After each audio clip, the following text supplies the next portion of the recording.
Welcome to our channel. Today we how to install CaseText Brief Analyzer, beginner guide step by step clearly. To begin, navigate to the CaseText website. Locate the Brief Analyzer section on the home page.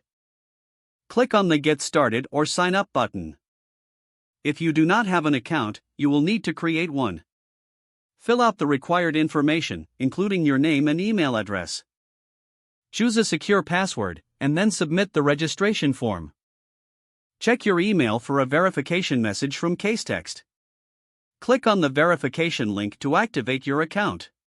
Return to the CaseText website and log in with your new credentials. Once logged in, find the Brief Analyzer tool from the dashboard. Click on the tool to access its features. To upload a brief, look for the Upload or Drag and Drop area. Select the document you wish to analyze. The tool will begin processing the brief automatically. Once the analysis is complete, review the insights provided. Utilize the various features like formatting suggestions and argument strength indicators.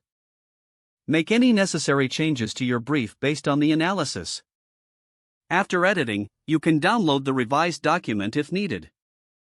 Explore additional resources or tutorials available on the website.